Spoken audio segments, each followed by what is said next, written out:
Anthony Quinn reste le seul acteur mexicain à avoir remporté un Oscar du meilleur acteur.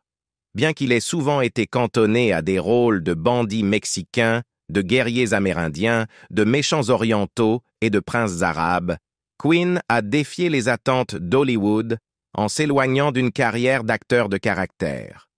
En suivant son propre chemin, il est devenu une star internationale célébrée et un lauréat de l'Academy Award.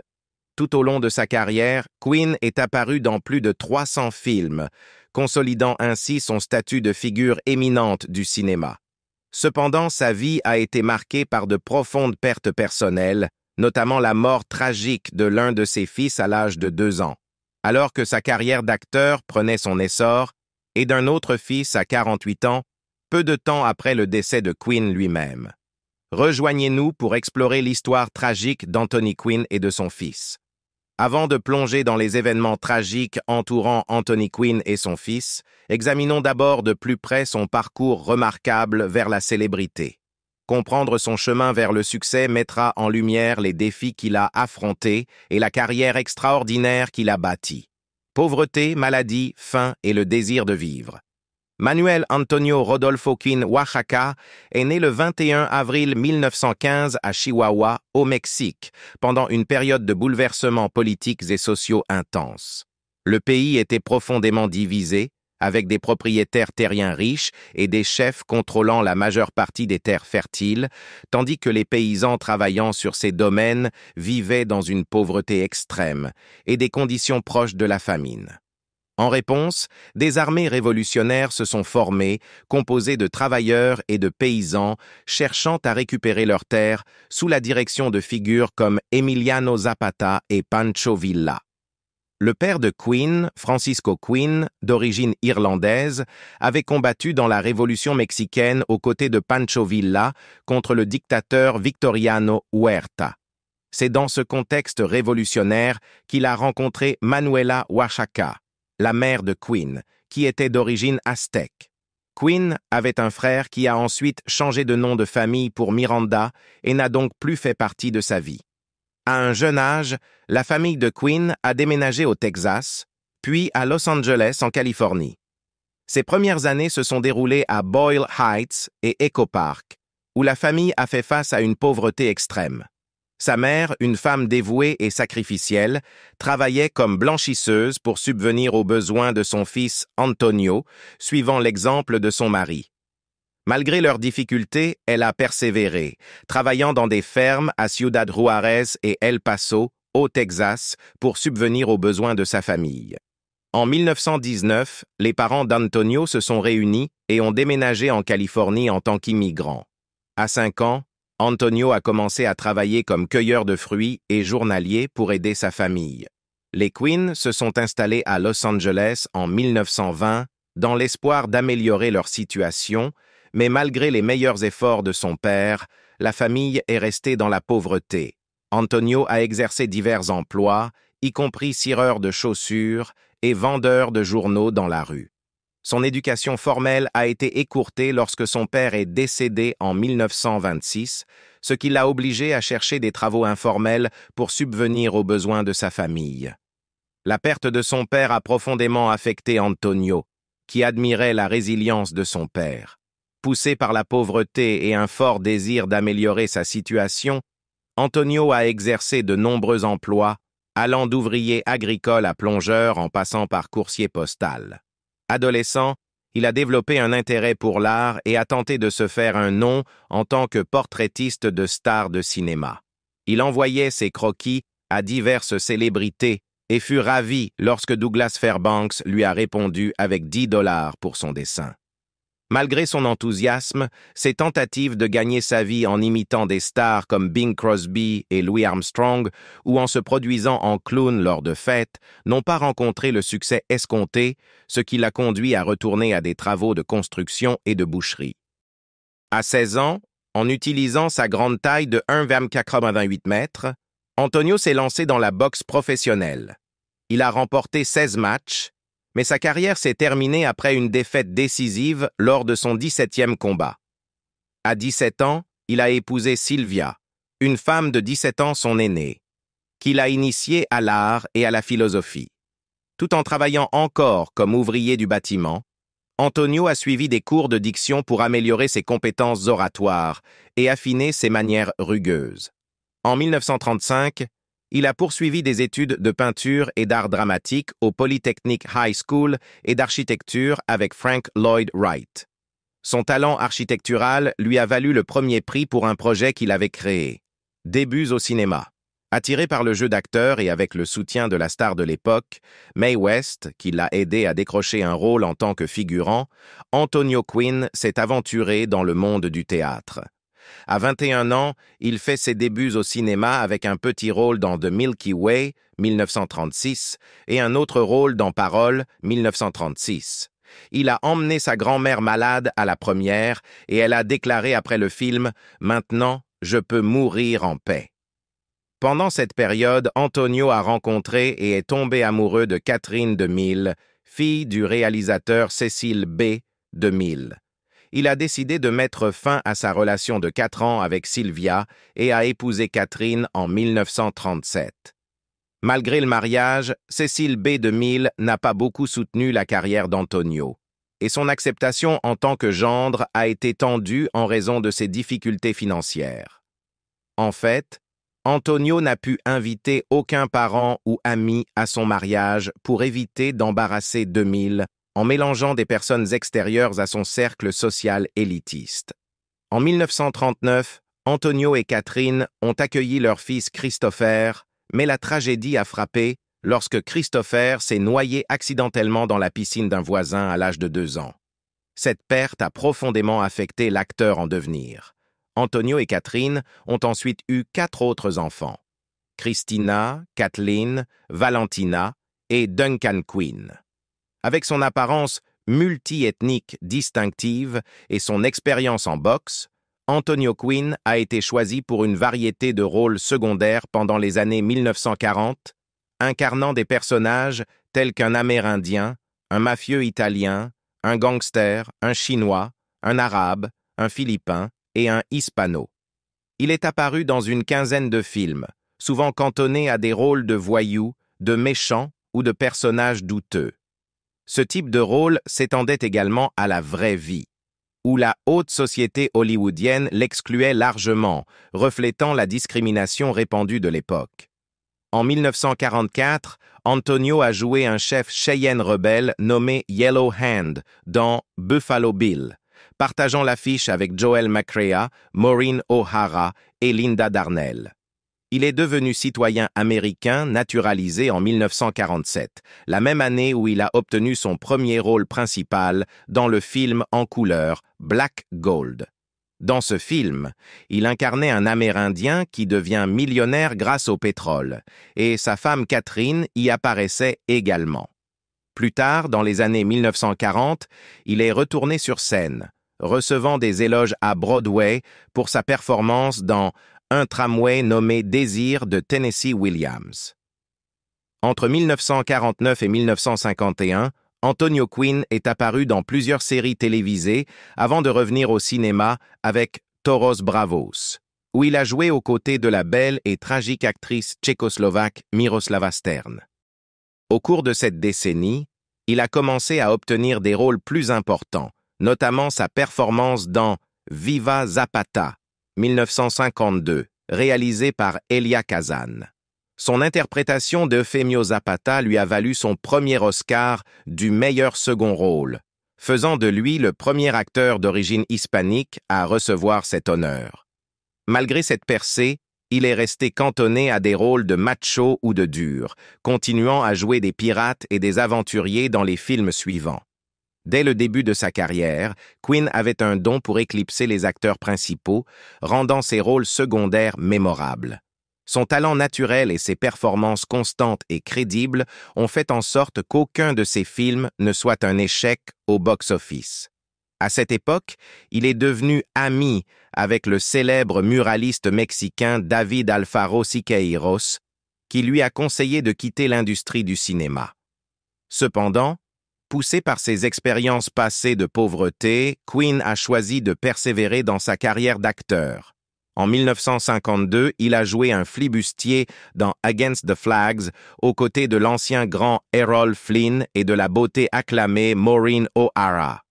La célébrité et le cinéma international.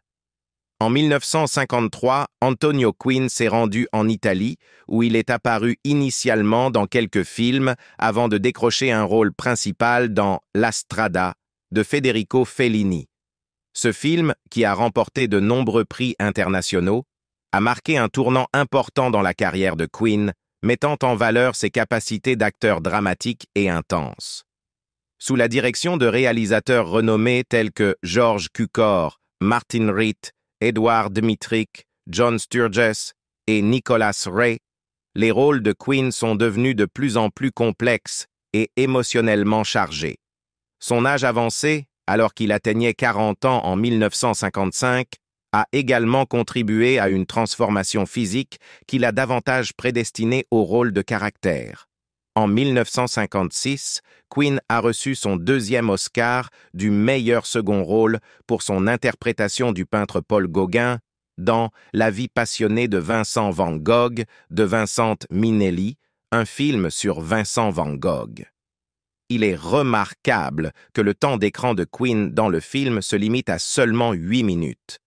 Le rôle principal de Van Gogh était joué par Kirk Douglas, avec qui Quinn avait déjà travaillé sur Ulysse, 1954, et avec qui il collaborerait plus tard sur Le dernier train de Gun Hill, 1959.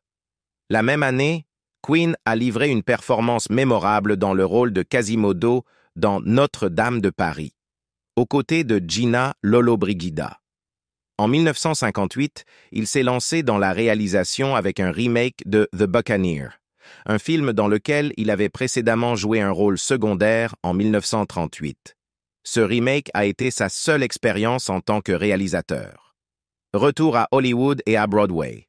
En 1957, Anthony Quinn a reçu une nomination aux Oscars pour le meilleur acteur pour son rôle dans Wild is the Wind, réalisé par George Cukor. La même année, il a joué dans The Savage Innocents, incarnant un Enoch pris entre deux cultures conflictuelles. Il a également fait équipe avec Kirk Douglas, à nouveau pour le western Last Train from Gun Hill. Au début des années 1960, Quinn a joué des rôles de premier plan dans des films majeurs tels que Les Canons de Navarone, Barabbas et Laurence d'Arabie. Pendant le tournage de Barabbas, le mariage de Quinn avec Catherine de Mille se dégradait. Il a rencontré et est tombé amoureux de Yolanda Adolori, une assistante de costume italienne. Quinn et Catherine ont divorcé et il a épousé Yolanda en 1965. Leur mariage a donné naissance à 3 fils, Francesco, Lorenzo et Daniele. En 1964, Anthony Quinn a obtenu un rôle qui deviendra emblématique dans sa carrière, le vieux Alexis Zorba dans Zorba le Grec. Réalisé par le cinéaste chypriote Michael Kakoyannis, le film comportait une bande originale mémorable du compositeur grec Mikis Theodorakis. L'interprétation de Quinn en Zorba lui a valu une nomination aux Oscars pour le meilleur acteur, et il a également contribué en tant que coproducteur du film. À la fin des années 1960, Quinn a continué à démontrer son éventail de talents avec une série de performances mémorables. Dans The 25th Hour, il a joué un prisonnier roumain qui devient soldat allemand avec une apparence aryenne, un rôle qui a mis en avant sa polyvalence. La même année, il a incarné un bandit pris pour un clerc dans Les Centurions. Dans The Shoes of the Fisherman, Quinn a interprété le rôle d'un pape fictif. Et dans Le secret de Santa Vittoria, il a joué un alcoolique, livrant l'une de ses performances les plus convaincantes. Télévision et projets ultérieurs. En 1970, Anthony Quinn a assumé divers rôles, y compris celui d'un professeur de sociologie libérale dans le drame universitaire RPM, aux côtés d'Anne Margaret. Il a également joué un homme des Smoky Mountains dans A Walk in the Spring Rain, marquant le retour d'Ingrid Bergman au cinéma américain après une absence de 20 ans. L'année suivante, la performance de Quinn dans le téléfilm à succès The City où il incarnait le maire Thomas Jefferson Alcala, l'a conduit à un rôle dans la série télévisée The Man and the City. Malgré ce succès, ses apparitions à la télévision sont devenues moins fréquentes, bien qu'il ait fait une apparition mémorable en tant que Caïphe dans la mini-série Jésus de Nazareth. En 1977, Quinn a joué le rôle de Hamza ibn Abd al-Muttalib, l'oncle de Mahomet, dans Le Message. Réalisé par le cinéaste syrien Mustafa Akkad, le film dépeint la vie de Mahomet et les origines de l'islam. Tourné en Libye et au Maroc, Le Message était remarquable pour sa double production. Akkad a également tourné une version arabe avec un casting arabe pour le public arabophone. Ce film est très apprécié dans le monde musulman pour sa représentation fidèle de l'histoire islamique en faisant une représentation hollywoodienne unique de la vie de Mahomet. Le dernier film significatif de Quinn a été Le Lion du désert, 1980, où il a livré une performance puissante dans le rôle du leader libyen Omar Mukhtar. Il est également apparu dans Valentina, une adaptation de la trilogie Chronique de l'Aube, de Ramon J. Sender. Œuvre finale. Dans les années 1980, Anthony Quinn est apparu dans une série de films qui n'ont pas connu un grand succès. Pendant cette période, il a réorienté son attention vers sa véritable passion, la peinture et la sculpture en bronze et en marbre, ce qui lui a permis de gagner sa vie grâce à ses expositions d'art. Les années 1990 l'ont vu assumer divers rôles, y compris une participation notable dans la série télévisée Hercule. Il a fait plusieurs apparitions dans des films pour augmenter leur attrait commercial, comme dans Les Fantômes du passé, une comédie avec Bo Derek. Il a également joué dans une nouvelle adaptation télévisée de Le vieil homme et la mère, aux côtés de son fils Francesco, et a incarné un mari trahi dans Revenge, avec Kevin Costner et Madeleine Stowe. Parmi les autres projets de Quinn dans les années 90, on compte Fever de Spike Lee, Les Vendanges de Feu avec Keanu Reeves et Aitana Sanchez-Guijon. En 1997, son mariage avec Yolanda Adolori a pris fin en raison de son infidélité et de la pression sur leur relation. Peu de temps après, il a épousé sa jeune secrétaire, Cathy Benven, qui avait alors 31 ans, tandis que Quinn en avait 82. Ils ont eu 2 enfants ensemble. En 1999, il a joué dans le film brésilien Oriundi avec son fils Lorenzo et a également pris un rôle dans Tierra de Canyon d'Anthony Ribas. Son dernier rôle au cinéma a été celui d'un chef de la mafia dans The Protector 2002, aux côtés de Sylvester Stallone et Madeleine Stowe. Activisme pour les droits civils. Anthony Quinn, qui a été confronté à la discrimination durant ses premières années à Los Angeles, a été un fervent défenseur des droits civils et de la justice sociale tout au long de sa vie. Il a apporté un soutien financier au Congrès des peuples hispanophones, un groupe de défense des Latinos, et a participé à la collecte de fonds pour la défense légale des jeunes américano-mexicains accusés dans le procès pour meurtre raciste de Sleepy Lagoon en 1942. Pendant son séjour à Paris, Quinn, ainsi que d'autres Américains de renom, a soutenu la marche de Washington de 1963 en signant une pétition largement diffusée visant à rallier le soutien des Américains vivant à l'étranger.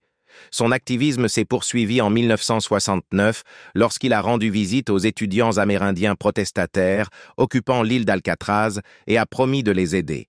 En 1970, il a participé en tant que panéliste à la conférence mexicano-américaine et a narré un film documentaire en 1971 produit par la Commission pour l'égalité des chances en matière d'emploi, qui mettait en lumière la discrimination professionnelle à laquelle faisaient face les Américains d'origine hispanique.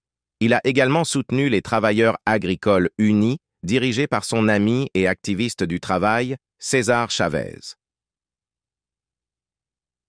Peinture et écriture. Le critique d'art. Donald Q. Spitt a décrit Anthony Quinn comme un génie créatif, soulignant que ses diverses activités artistiques, de la peinture à la collection en passant par le jeu d'acteur, démontrent son extraordinaire créativité. Dès son plus jeune âge, Quinn a montré un vif intérêt pour la peinture et le dessin. Adolescent, il a remporté du succès dans divers concours artistiques en Californie et a concentré ses études sur le dessin au Polytechnic High School de Los Angeles. Son talent a été encore reconnu lorsqu'il a remporté le premier prix d'un concours de design architectural, ce qui lui a valu une brève opportunité d'étudier sous la direction du célèbre architecte Frank Lloyd Wright grâce à la bourse Taliesin Fellowship. C'est Wright qui a suggéré à Quinn de prendre des cours de théâtre comme forme de thérapie post-opératoire pour améliorer sa diction. Une recommandation qui a finalement lancé sa carrière d'acteur de 6 décennies. Bien qu'il n'ait pas fréquenté d'école d'art formelle, Quinn a poursuivi ses passions artistiques en s'immergeant dans les livres, les musées et en constituant une collection personnelle significative.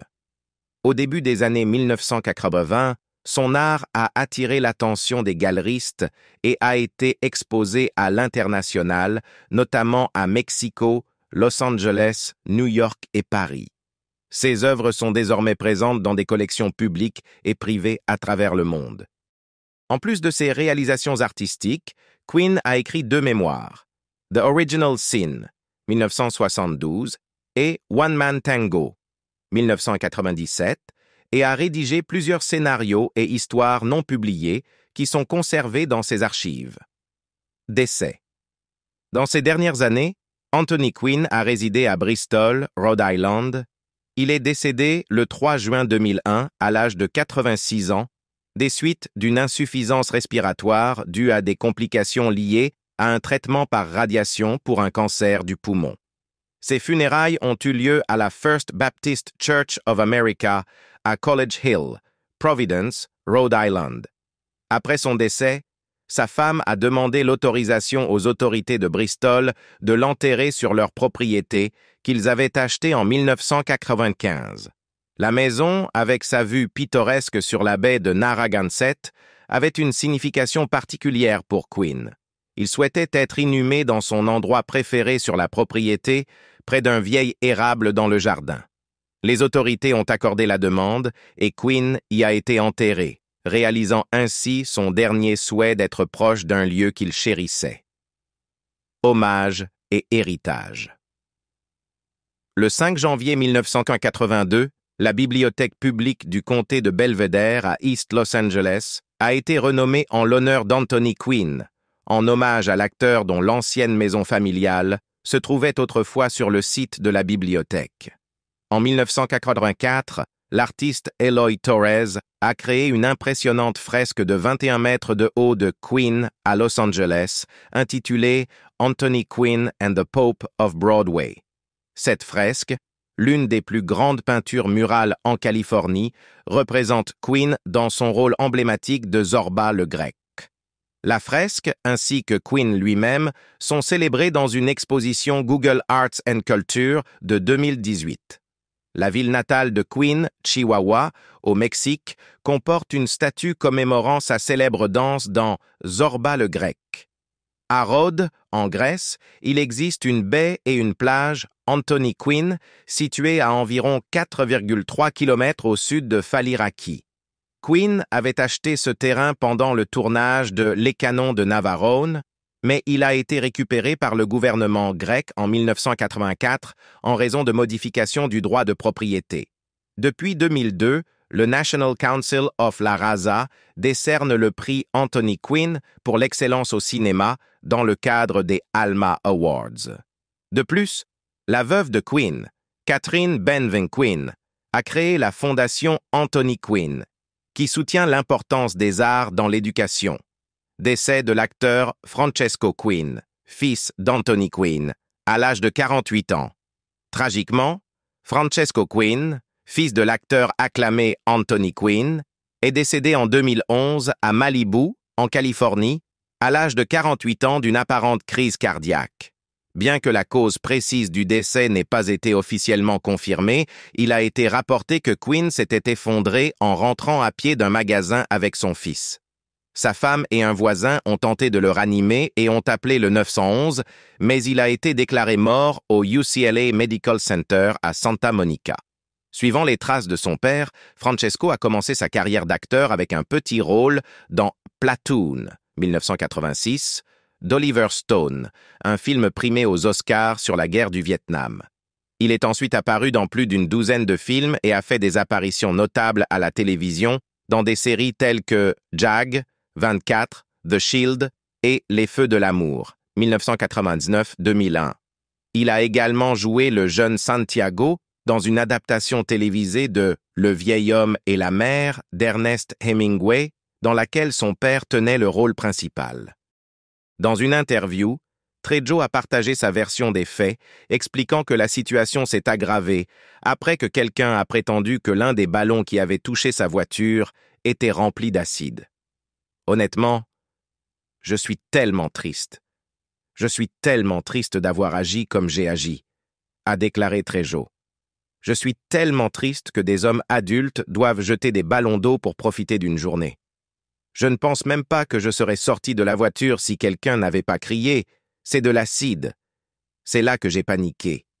Il a poursuivi « Je suis sorti de la voiture et puis, boum, un ballon m'a touché et j'ai levé les yeux et vu un gars tenant un ballon d'eau.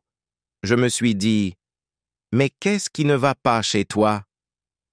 Trejo a également exprimé sa conviction que l'attaque contre sa voiture était motivée par des raisons raciales. Je suis juste triste qu'il y ait encore des gens des années 50 et 60 qui ressentent la même chose. Personne